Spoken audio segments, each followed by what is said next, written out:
Bismillahirrahmanirrahim. Assalamualaikum warahmatullahi wabarakatuh.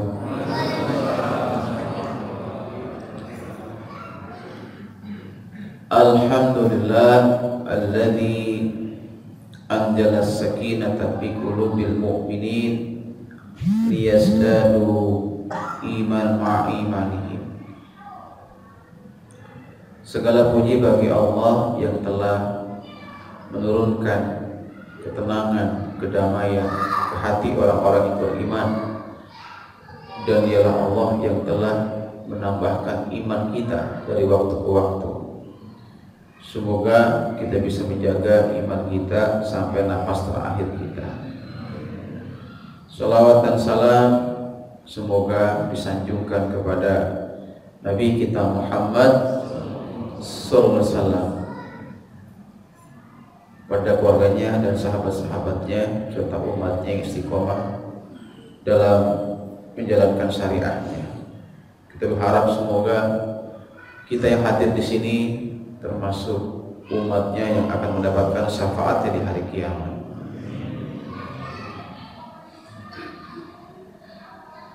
Jamaah semuliakan, kajian kita malam hari ini masih mengkaji bab bil yakin wa tawakkal bagian yang kedua.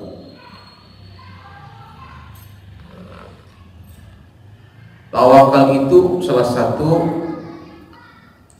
sifat mahmudah, sifat yang terpuji, yang wajib kita miliki. Bahkan kalau kita ingin menjadi hamba yang dicintai Allah, kita harus berusaha keras untuk menjadi orang-orang yang tawakal kepada Allah. Innallaha yuhibbul mutawakkilin. Sesungguhnya Allah itu sangat mencintai hambanya yang bertawakal kepadanya. Nah, hadis yang kedua ini agak panjang hadisnya. Ali bin Abbas radhiyallahu anhuma qala Rasulullah sallallahu alaihi wasallam udat alayyal umam fara'aitun nabiyya wa ma'hu ar-ruhaitu. Makasih Pak. Bersabda Nabi kita Muhammad sallallahu alaihi wasallam, dinampakkan kepadaku umat-umat, maka aku melihat ada nabi dan bersamanya ada rombongan yang kecil. Nabi itu pernah diperlihatkan dalam mimpinya, beliau itu diperlihatkan ketika dari kiamat itu ada nabi dengan membawa rombongan yang sangat kecil. Wan nabi wa ma'ahu rajulu wa rajulani, dan ada lagi nabi dan bersamanya hanya ada satu orang pengikutnya. Ada yang cuma 2 orang umatnya. Yang coba, nabi cuma 1, ada yang cuma 2 umatnya. Masya Allah. Wan nabiyya laisa ma'ahu ahadun, bahkan ada nabi yang sama sekali nggak ada umatnya, sendirian. Idulu fi ali sawadun azim, tiba-tiba diperlihatkan kepadaku juga ya satu rombongan yang amat besar. Fazonantu annahu ummati, aku kira itu umatku. Nabi dilihat itu umat banyak besar, Nabi kira itu umatnya. Fakilani, dikatakan kepadaku, hada Musa wa qaumuhu, ini adalah umat Nabi Musa. Ini Nabi Musa kaumnya, bukan umat. Walakin zur ilal ufuqi fanazartu fa idza sawadun adimun fakilani anzulal ufuqil akhar bin sabrun azim. Maka dikatakan kepadaku, lihatlah di ufuk sana, lihat kanan kiri, ya. Maka ketika aku melihat ke ufuk yang ditujukan itu, aku melihat ada sebuah rombongan yang sangat besar. Fakilali hadihi ummatuka, dikatakan kepadaku, inilah umatmu, ya. Wa ma'ahum sab'una alfan yadkhulul jannah bighairi hisab, dan bersama mereka yang golongan itu ada 70.000 yang masuk surga tanpa dihisab. Jadi di antara rombongan besar itu, ya, yang Nabi lihat ada 70.000 nanti masuk surganya nggak pakai diperiksa, nggak pakai dihisab, nggak pakai lama, nggak pakai ngantri gitu. Mudah-mudahan kita ya masuk dalamnya, amin. Ya. Wala azab, dan dia nggak akan mendapatkan azab. Summa nahadha fadakhala manzilahu. Setelah Nabi bersabda seperti itu depan sahabat-sahabatnya, Nabi lantas bangun dari tempat duduknya dan dia masuk ke rumahnya. Masuk ke rumahnya. Kan rumah Nabi itu dekat dengan masjid, ya. Nah, ketika Nabi masuk ke rumahnya, ini sahabat lantas saling bertanya, saling cari informasi gitu. Kira-kira siapa ya yang masuk surganya tanpa dihisab, yang jumlahnya 70.000 orang itu, ya. Ulaikal ladzina huna jannah bila hisabin wal azabin. Siapa ya yang dimaksud Nabi masuk surga tanpa hisab itu? Faqala ba'dhum, maka ada yang berkata, fala'alamul ladzina sahibu Rasulullah. Oh, mungkin itu mereka itu sahabat-sahabat Rasulullah. Faqala ba'dhum, oh, bukan. Kata yang lain, fala'alamul ladzina uridu fil Islam falam yusyriku billah. Mereka adalah orang-orang yang dilahirkan dalam keadaan Islam dan tidak pernah menyekutukan Allah. Punya bukti, mereka tuh masing-masing punya pendapat. Wal kharar asya, yang lain pendapat yang lain. Nah, mendengar ini pembincangan sahabat ini, Nabi mungkin dengar dari rumahnya ada ribut-ribut gitu ya. Maka Nabi keluar dari mana? Dari rumahnya. Fakharaja, Nabi keluar alaihi.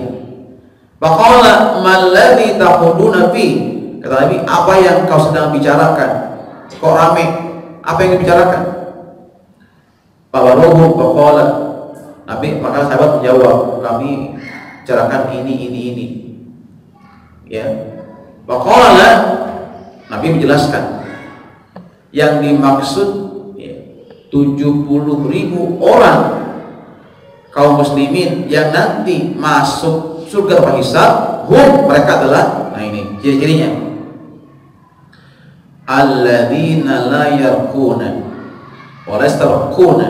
Mereka adalah orang Islam yang tidak pernah menjampe dan tidak pernah minta dijampe. Paham Bu, jampe itu apa? Zaman dulu kalau kita sakit kan suka dijampe-jampe ya Bu ya.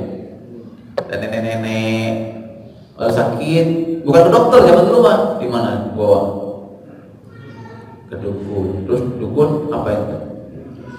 Ambil air, kemudian apa itu? Dijampe-jampe sembuh. Jampe itu, saya tanya, jampe itu bahasanya bahasa Arab atau bukan bahasa lain? Bahasa yang kita nggak paham, ya kan? Intinya bahasa nenek moyang yang kita nggak ngerti. Itu bahasa dunia perdukunan, ya. Jadi kalau orang itu nggak pernah dijampe, atau ketika sakit nggak pernah minta dijampe sama orang, itulah diantara orang yang akan masuk surga pada hisab. Karena jampe itu termasuk syirik. Ya, syirik. Makanya yang dulu pernah minta jampe atau pernah jampe orang, tobat kepada Allah. Mungkin dulu kita belum ngerti. Orang tua kita mungkin dulu agamanya masih lemah, iman masih lemah, masih percaya banget sama pemahaman nenek moyangnya. Kalau sakit bukan ke dokter, malah ke dukun, dijampe-jampe. Nah, jampe itu syirik, menyekutukan Allah. Ya, nggak boleh. Di Islam pengganti jampe ada namanya ruqyah. Ruqyah itu boleh. Yang penting syar'i ruqyahnya itu. Kata ruqyah ada dua, ada ruqyah yang syar'i, ada yang non syar'i. Yang syar'i itu bila mana ruqyahnya bersumber dari Quran, dari doa-doa yang bersumber dari Nabi, itu boleh. Orang kesurupan di ruqyah supaya keluar jinnya, boleh. Ya. Orang dipelet, ya. Kan masih ada tuh orang yang dipelet, ya kan, sehingga dia sampai lupa ya, sama dirinya. Di ruqyah boleh. Jangan udahnya dia kena pelet, kena kemasukan jin, dibawa ke dukun, tambah lagi jinnya. Kenapa? Karena jin itu ketika ngobatin orang, dia berkolaborasi sama dukun. Sama jin maksud saya. Dukun itu ketika ngobatin orang, dia kerjasama sama jin. Gitu. Makanya kadang-kadang dukun itu tahu sebelum kita cerita, dia udah tahu.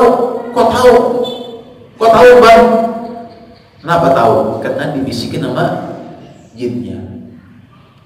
Si ini sakitnya ini, ya, sehingga seolah kita, wah ini dukun sakti nih. Kenapa? Belum cerita dia udah tahu, wah sakti ini dukun nih. Ya bu ya, akhirnya percaya sama dukun tuh. Dan kata Nabi, man ata kahinan au arrafan fasaddaqahu lam tuqbal salatahu arba'an. Siapa yang mendatangi dukun atau paranormal dan dia konsultasi sama dukun itu tentang penyakitnya, masalahnya, dan dia percaya dengan omongan dukun, dia percaya, maka Allah nggak akan terima sholatnya 40 hari 40 malam. Na'udzubillah min jalik. Nah, kira-kira kalau ada orang Islam datang ke dukun rutin sebulan sekali, rutin gitu, maka selama-lamanya nggak diterima sholatnya. Masya Allah. Kemudian yang kedua nih cirinya, wala yatayyaruna wala yatatayyaruna. Mereka adalah orang-orang yang tidak percaya dengan ramalan dan kesialan. Kan kadang-kadang bapak nih, masih ada di antara kita percaya dengan kesialan. Hari naas misalnya, sampai itu mau bikin acara cari hari baik. Pernah nggak gitu ya? Pernah nggak orang dulu gitu? Mau pergi cari hari baik, betul ya? Mau bikin acara anaknya nikah cari hari baik, betul?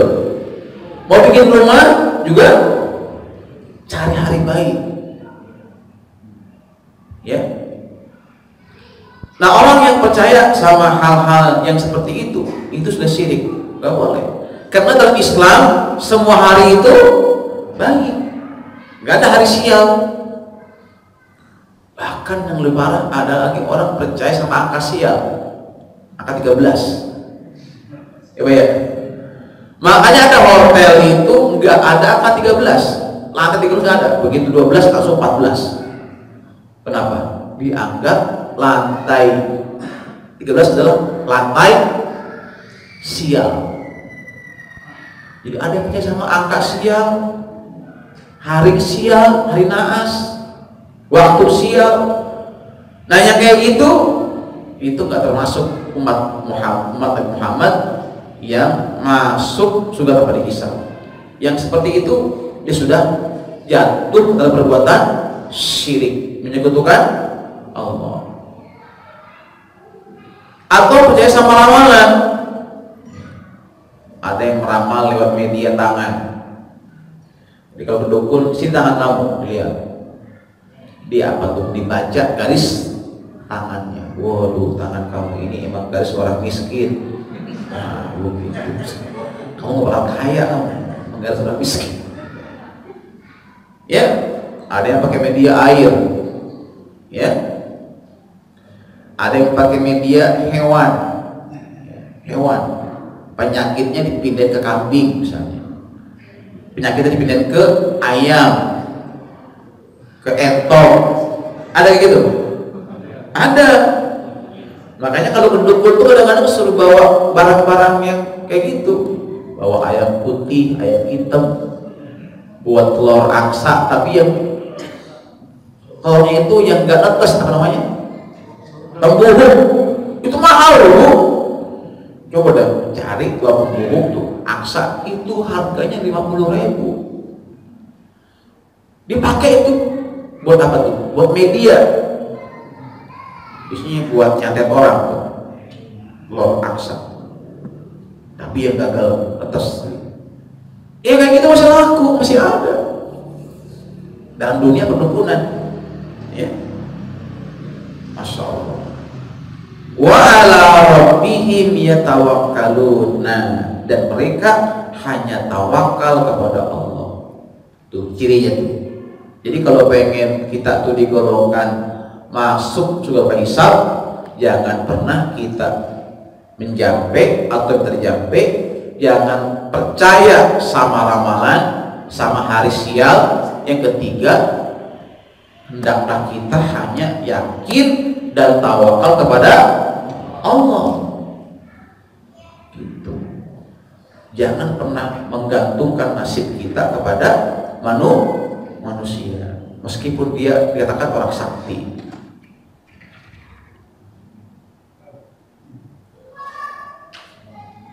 Nah, ini hadis menunjukkan bahwasanya orang yang tawakal dengan tawakal yang benar, dia berhak masuk surga tanpa dihisab. Nah, makanya kita belajar tawakal sekarang. Tawakal itu kan maknanya masih ingat? Lupa? Ayo. Tawakal. Imam Ghazali, tawakal adalah menyerahkan kepada Allah ketika menghadapi sesuatu kepentingan. Ya. Bersandar hanya kepada Allah ketika menghadapi kesulitan, ya. Disertai jiwa yang tenang, hati yang damai, tanpa meninggalkan usaha. Itu tawakal. Saat kita menyerahkan seluruh masalah kita kepada Allah, saat kita hanya bersandar kepada Allah saat menghadapi kesulitan, ya, disertai hati kita tenang sama Allah, percaya sama Allah, yakin sama Allah, dengan tidak meninggalkan ikhtiar. Nah, itulah tawakal. Ya, tawakal seperti itu. Maka, ya, kalau seluruh masalah kita, problem kita serahkan kepada Allah, nanti biar Allah yang akan menyelesaikannya. Ya, hasbunallah wa ni'mal wakil, ni'mal maula wa ni'man nasir. Ketika Nabi Ibrahim mau dihukum oleh Raja Namrus, dibakar hidup-hidup, api udah menyala-nyala setinggi 30 meter, dia akan dilemparkan, ya, ke dalam api. Maka dia mengucapkan hasbunallah wa ni'mal wakil. Ketika itu langsung Allah perintahkan, ya narukuni bardan wassalaman ala Ibrahim. Hai api, dinginlah kamu dan selamatkanlah Ibrahim. Maka Nabi Ibrahim itu ketika masuk api, itu api yang mestinya panas menjadi dingin, berkobar-kobar, tapi api itu dicabut sifat panasnya sama Allah, jadi dingin. Sehingga saat tanya oleh umatnya, wahai Ibrahim, kapankah hidup kamu yang paling bahagia? Apa dia bilang? Hidupku yang paling bahagia adalah di saat aku dimasukkan ke dalam api. Itulah yang paling bahagia. Gak ada lagi paling bahagia. Di api itu dia tunggu bukan cuma 1 hari. Kalau dia bilang 3 hari itu baru padam tuh api. 3 hari dia itu makan diantar malaikat. Di dalam api itu dapat makan, dapat rezeki, bisa minum, ya, tanpa sehelai rambut pun yang terbakar. Tawakkal kepada Allah. Itu kan Nabi, Pak Ustaz. Gimana kalau kita? Kita pun kalau bukan Nabi, kalau kita yakin sama Allah, bisa. Ada sahabat Nabi, ini bukan Nabi, sahabat Nabi. Dia tawakalnya kepada Allah sangat luar biasa. Ya, di waktu ya dia sedang bertugas jaga malam di medan perang, orang lain tidur, dia jaga malam, maka diisi malamnya dengan sholat, dengan zikir kepada Allah, supaya yang ada yang lihat dia masuk hutan. Ketika masuk hutan lagi sholat, datang harimau. Coba kalau kita gimana coba? Lagi sholat atau harimau gimana kira? Hah? Langsung tancap gas gitu ya, lari benar. Tapi ini sahabat dia sholat tenang aja, dia sholat sampai selesai, begitu salam dia bilang, wahai harimau, kalau memang aku ini ditakdirkan sebagai jatah makan malammu, santaplah aku. Aku ikhlas, aku ridho. Tapi kalau aku ini bukan jatah makan malammu, pergilah kamu. Pergi itu harimau. Masya Allah. Kita bisa ngomong gitu sama harimau? Bisa gak? Masya Allah ya. Itu bukan Nabi, ya, sahabat, ya, sahabat Nabi. Jadi bukan cuma Nabi, orang biasa pun bisa, ya. Kalau tawakal sama Allah, Allah bantu, Allah tolong. Itu harimau ciptaan siapa? Ciptaan Allah. Terus itu sahabat. Ini di Mesir ada lagi. Di Mesir, ketika tokoh-tokoh Ikhwanul Muslimin ditangkap oleh rejim pemerintah yang zalim, itu ulama ditangkap. Ya, mereka adalah orang-orang yang dituduh, ya, dituduh berbuat makar, dituduh pemberontak. Dalam nggak berontak, mereka cuma menyampaikan aspirasi, demo, ya kan, menentang kezaliman, tangkap, dipenjara, disiksa dengan cara dimasukkan anjing herder ke dalam selnya. Anjing itu belum makan dari pagi, kondisi lapar. Kemudian ulama itu dilukai dulu sampai berdarah, ya, dipukul sampai berdarah. Nah, ketika anjing itu disuruh agar menggigit, memakan daging ulama itu anjing itu malah sujud di depannya sambil menangis. Anjing itu bisa bedain mana ulama, mana memang itu jatah makannya. Sujud itu anjing di depan ulama itu, nggak mau dia makan daging ulama itu. Dia tahu bahwa daging ulama itu beracun.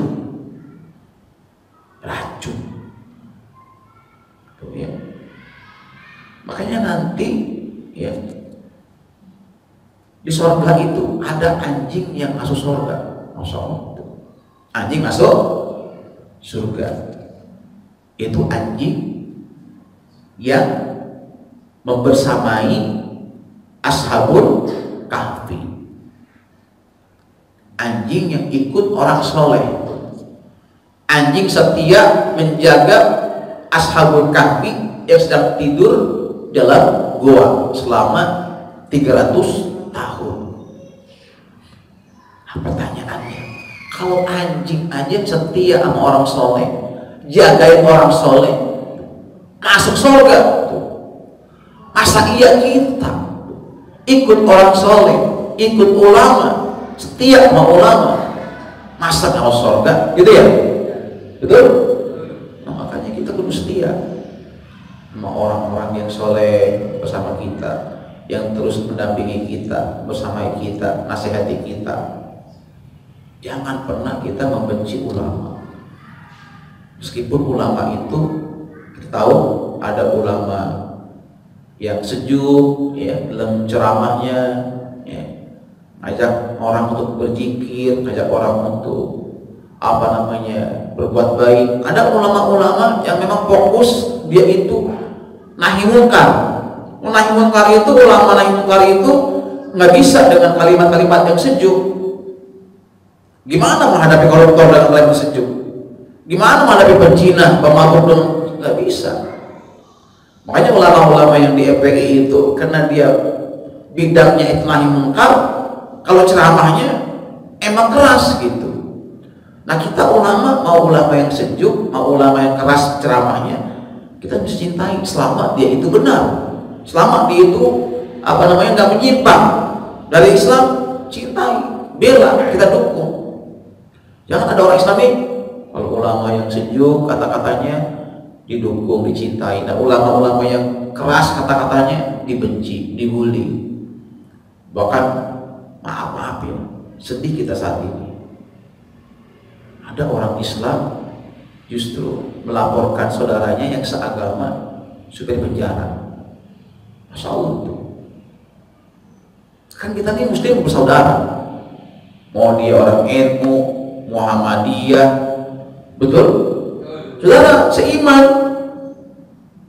Selama Tuhannya masih Allah, nabinya masih Nabi Muhammad, kiblatnya masih Ka'bah, apapun partainya, apapun ormasnya, mau NU, mau Muhammadiyah, apapun harokahnya, mau dia itu FPI, selama dia masih Tuhannya Allah, nabinya masih Muhammad, masih Ka'bah kiblatnya, saudara kita, haram kita nodai kehormatannya, apalagi melaporkannya ke polisi supaya ditangkap di penjara. Sekarang ini pada jadi kita tuh dibenturkan, diadu domba. Ya Allah, sedih Pak, sedih. Ya, makanya mari kita jaga ukhuwah Islamiyah kita. Ya, coba kalau seandainya Islam itu Pak seperti itu, ya, memenjarakan teman sendiri, siapa yang tepuk tangan? Siapa yang tepuk tangan? Musuh-musuh kita, orang-orang kafir. Begitu. Jadi memang ya orang dalam berdakwah itu memiliki ininya masing-masing. Ya, Agim ceramahnya lembut, yang dia fokus di situ, di berkualbu. Kalau Rizik karena memang dia fokusnya nahi munkar, ceramahnya berapi-api, betul?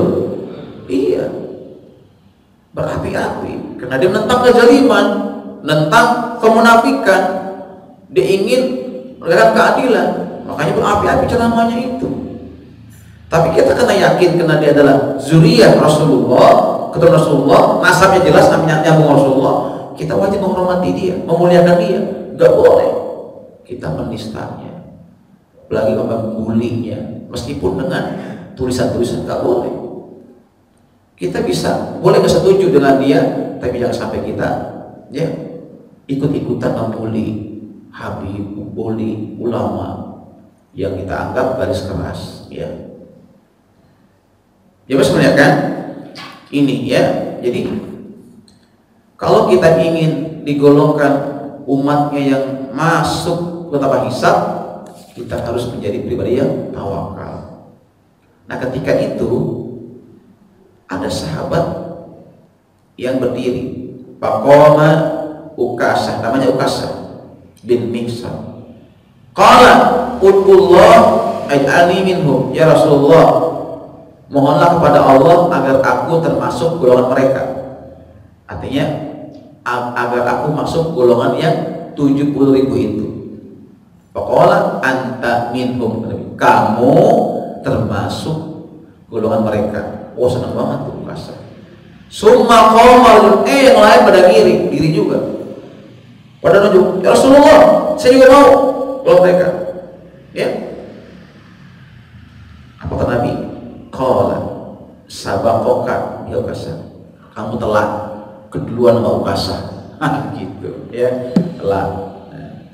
Nah, jemaah sekalian kan, tapi ternyata di hadis yang lain saya baca, bukan hanya orang yang tawakal saja yang masuk surga hisab. Ya. Dalam hadis yang lain saya baca bahwa nanti di hari kiamat ada golongan manusia yang dikumpulkan di bukit-bukit kesturi. Dia tidak rasa takut akan azab Allah. Mereka ya dilindungi dari panasnya matahari dari kiamat. Dan mereka dimasukkan ke surga tanpa dihisab. Siapa itu? Kata Nabi, imamun adilun, pemimpin yang adil. Siapa lagi? Ya, yaitu orang yang ajab semata-mata karena Allah. Dia ajab ngajak orang untuk ke masjid semata-mata karena Allah. Artinya ajannya itu nggak minta digaji. Kan ada muadzin digaji, ada nggak? Banyak, ada nggak? Banyak. Ya. Nah, kalau muadzin pengen digaji, dia ajan ngarep gaji, nggak masuk kategori. Karena muadzin itu dia mendapatkan pahala dari ajannya sebanyak orang yang datang ke masjid. Kalau kan orang pahala ajan. Ada 40 yang orang berjamaah, dapat 40 tanpa ngurangin pahala yang datang itu. Bayangin kalau dia 5 kali ajan, masya Allah. Makanya kata Nabi, nanti muadzin itu di hari kiamat saat bangkit dari kubur, lehernya agak jenjang, masya Allah. Nah, mulai hari ini belum lomba ajan ya. Tadi ajan aja disuruh-suruh. Iya. Saya mau ajan takut borong pahala. Masa saya ngajian, saya jadi imam juga, saya ngajarin masyarakat amat gitu kan? Sih, ya kan? Makanya sih diam aja, gitu. Ya ada anak muda dari ajan tuh, subhanallah ya. Malam saya ngisi kuliah subuh tuh pagi, jam 4 udah datang ke masjid. Nggak usah. Malah banyak kesiangan. Oh kadang ajan. Saya mau ajan, kagak tahu di mana hidupinnya, mic-nya. Itu kan namanya masjid, bukan kita DKM-nya. Datang ucuk DKM, hidupin listrik macam. Ini nggak ada wajib. Udah bapak ada ajan. Saya salah. Atau anak muda, orang, saya ajan nggak bisa. Ajan nih aja. Mana robotnya bang? Kesiangan nih robot nih. Perbuat kesiangan. Mudah-mudahan di sini enggak gitu ya. Di sini insya Allah robotnya ya. Yakin di sini robotnya udah sebelum jam 4 udah bangun ya. Nah subuh orang jam 4 lewat 5 ibu. Masih gelap banget. Masih ngantuk banget bener. Bener. Sekarang udah suruh. Sekarang ya. Udah habis tuh sekarang. Siapa lagi? Orang yang membaca Quran semata-mata karena Allah. Orang yang baca Quran semata-mata karena Allah. Nah, nanti kita akan dapat di akhir zaman ada orang baca Quran bukan karena Allah. motivasinya baca Quran, ada yang kena amplop, bukan kena Allah, karena ingin mendapatkan imbalan. Kalau nggak dikasih, dia bisa marah, karena emang itu sebagai mata pencahariannya. Serius Bapak Ibu sekalian, saya pernah ada acara, sebuah acara di mana ngundang Qori, bacanya mantap gitu kan. Terus panitia itu lupa ngasih amplop. Saya di WA sama Qorinya, Ustaz, ini saya udah 1 jam nungguin, saya pulang aja ya. Ya udah pulang kok. Saya kan nggak tahu kalau dia belum ngasih amplop. Iya pulang ya. Sampai rumah WA, Ustaz maaf nih, saya belum kasih amplop. Coba masa. Jadi motivasi baca Quran cuma kena amplop. Kalau saya tuh malu nagihnya, beneran serius. Ya. Tapi karena emang dia begini nih, ya udah akhirnya, Ibu Ustaz mohon maaf, panitianya mungkin lupa. Tanya, itu mana jatah Qori? Allah, Pak Ustaz lupa. Ya udah, antar ke rumahnya, antarin itu, kesian. Mungkin dia gak punya beras kali, gitu kan, kesian. Ya kasih. Jadi ada zaman tuh orang baca Quran bukan karena Allah, karena amplop. Ada yang kena piala, ada yang kena sertifikat, ada yang kena pengen dapat beasiswa, ada yang pengen umroh. Motivasinya itu di Quran itu bukan karena Allah. Yang kayak gitu nggak dapat tuh. Ya, maka saat kita baca Quran itu niatin semata-mata karena Allah aja, jangan karena yang lainnya. Begitu. Sama aja orang ngapal Quran juga motivasinya macam-macam. Ada yang ngapal Quran motivasinya karena pengen dapat beasiswa luar negeri, dapat beasiswa dia, tapi nggak dapat apa-apa. Insya Allah. Luruskan ya anak-anak kita yang ngapal Quran, luruskan bahwa dia ngapal Quran itu semata-mata karena Allah, agar dia nanti digolongkan min ahlillah, keluarganya Allah. Kata Nabi, Allah itu punya keluarga di muka bumi dan mereka adalah para penghafal Quran. Betul, ya. Nah, jemaah semuliakan, ya. Baca Quran itu kan ibadah yang sangat mulia.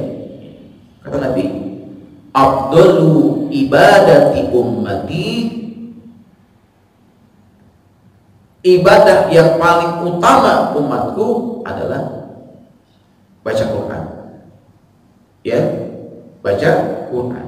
Maka karena itu ibadah yang paling utama, jangan dirusak niatnya ingin mendapatkan imbalan atau pujian atau kena materi duniawi. Nauzubillah. Siapa lagi? Nih, yang keempat yaitu orang yang bagus hubungannya kepada Allah dan bagus hubungannya kepada masyarakatnya. Tuh. Ini peluang nih, peluang. Tadi tawakal, ya. Kemudian kalau menjadi pemimpin, apakah RT, RW, lurah, camat, bupati, apa adil gitu. Jadi pemimpin yang adil. Jangan zolim, ya. Jadi menteri yang adil, jangan zolim. Di saat rakyat lagi susah, ya. Ini bansos COVID malah dikorupsi. La ilaha illallah. Oh, benar-benar tuh jahanam banget tuh orangnya. Rakyat lagi susah menjerit, ada yang nganggur, nggak punya pekerjaan, ada yang di rumah sakit dirawat, ya kan? Betul? Ada yang kehilangan pekerjaan di PHK, lagi butuh masyarakat tuh bantuan. Emang gede dananya tuh, COVID tuh dananya sampai kalau nggak salah tuh 900 triliun. Bayangin tuh, ya. Itu di Kementerian Kesehatan aja itu 75 triliun di satu kementerian, 75 triliun. Mensos gede, ya. Saking gedenya itu dibuat banjakan, ya. Cari keuntungan pribadi, dia bantu, ya. Dibantu panti ini bisa dibantu, tapi di balik bantuan itu diminta kompensasi. Ya, minta kompensasi. Ngeri Pak, beneran. Ya. Jadi apa yang ada di berita bahwa bantuan COVID itu ada disunat, dipotong, itu nyata, fakta. Nyata. Karena saya ngalamin sendiri, saya kan punya yayasan. Ya. Juga ngasuh anak yatim, ya kan? Terus dibantu besarnya 25 juta. Tapi yang diterima cuma 20 juta. Bikin laporannya tetap 25 juta. Coba bayangin. Saya protes. Lah, dapatnya kan 20 juta. 5 juta dipotong. Masa laporannya 20 juta? Imam begitu, Ustaz aturannya. Ini kagak benar ini. Ini 5 juta buat siapa ini? Lah itu Pak Ustaz, buat ini, buat pejabat ini, buat ini. Wah ini nih, kayak begini. Lah 5 juta kali 100 pesan panti asuhan berapa coba? Ya Allah, benar-benar tuh. Bayangin, duit bantuan buat sembako, buat anak yatim. Ini surat juga. Coba gimana coba kalau uang itu masuk ke kantong pejabat, dikasih istrinya, dikasih anaknya, gimana kira-kira duit? Nah, ya. Saya nanya sama ketua forum, Kiai, pakai gimana kalau begini? Kan udah Pak Ustadz, ikut aja dah katanya. Kalau kita nggak ikut, kita nggak dapet. Ini Kiai ini kebatilan nih, apa gimana? Emang begitu aturannya? Itu kata ketuanya. Dia dokter, Kiai lagi, ilmunya tinggi dia. Begitu. Ya. Bis kalau kita enggak ini, kita enggak dapat Pak Ustaz. Kita enggak ambil, nanti duitnya malah diambil yang lain. Udah terima aja dah. Ya akhirnya ya mau nggak mau diterima. Cuma kita sambil terimanya sambil ya begitulah. Nah, duit buat anak yatim, buat panti asuhan dipotong juga gitu. Kan keterlaluan. Ini Pak, ngeri. Bener-bener Pak, bahwa negeri kita itu terkolom nomor 3 se-Asia. Bener. Beneran. Menterinya dalam 1 bulan ini 2 ketangkep, ya kan? Belum wali kotanya tuh, yang dari PDIP. 3 seminggu 3 ketangkep. La ilaha illallah. Makanya Pak, benar-benar kita nih perlu hati-hati bila memimpin tuh zaman sekarang. Ya. Nauzubillah min. Jadi yang keempat itu, kalau pengen kita nanti surganya tanpa dihisab, kita harus punya hubungan yang baik kepada Allah plus kepada manusia. Artinya secara hablum minallahnya dia baik, begitupun secara hubungan kepada manusia juga baik. Karena nanti kita akan dapati di tengah masyarakat, maaf ya, ada orang tuh baik banget, suka nolongin, ikut gotong royong, ya, sama tetangga juga baik, sosial tinggi, ya, minta sumbangan, gak pelit gitu. Baik hubungannya masyarakat, gak ada celahnya, tapi gak pernah ngawal ke masjid. Ada yang gitu? Ada. Dia bagus sama manusia hubungannya, tapi sama Allah gak bagus. Kenapa? Buktinya jarang mengunjungi rumah Allah. Paling banter Jumatan doang datang. Udah bagus banget tuh. Kebalikannya nih, ada yang rajin banget ke masjid 5 waktu, ya, sok ke depan lagi. Tapi tetangga ribut mulu, pelitnya 17 setan. Ada yang gitu? Ada Pak, ada Bu. Berarti ini orang ini cuma baik kepada Allah hubungannya, tapi gak baik di mata manusia. Nah, mukmin yang ideal itu dia baik di mata Allah dan baik di mata manusia gitu. Makanya Rasulullah itu pernah mendapatkan curhat dari sahabat curhat sama Nabi, ya Rasulullah, inna fulana yakumu fil lail tasumu fin nahar. Ya Rasulullah, itu tetangga saya sih, Ibu Fulana itu kalau malam itu tahajud, siangnya sering puasa, tapi dia sering nyakiti tetangganya. Tetangganya kagak akur, sering berantem, sering ribut, nyakiti tetangganya dulu, bikin masalah tetangga. Gimana orang ini ya Rasulullah? Nanti dari kiamat nasibnya apa jawab Nabi? La khaira fiha hiya min ahlin nar. Itu tetanggamu bukan orang yang baik, bukan orang yang baik, nggak ada kebaikan padanya, dia termasuk calon ahli neraka. Masya Allah. Ahli tahajud, ahli puasa, kan dia berarti baik di mata Allah, tapi di mata manusia dia kan baik, karena hubungannya tetangganya nggak baik. Makanya kata Nabi, berapa banyak dari kiamat nanti orang yang terhalang masuk surga akibat punya masalah yang belum selesai dengan tetangganya. Tuh. Makanya Pak, kalau kita punya masalah tetangga, masalah orang lain, selesaikan di dunia. Ketimbang nanti dari kiamat diminta keadilan. Gitu. Ngeri Pak. Gitu. Baik, ini barangkali ya yang bersampaikan. Udah masuk waktu Isya, gak terasa ya. Satu hadis ini kita kaji, namun panjang ya, sampai melebar kemana-mana. Mohon maaf ya. Ada yang mau nanya? Silakan. Bismillah.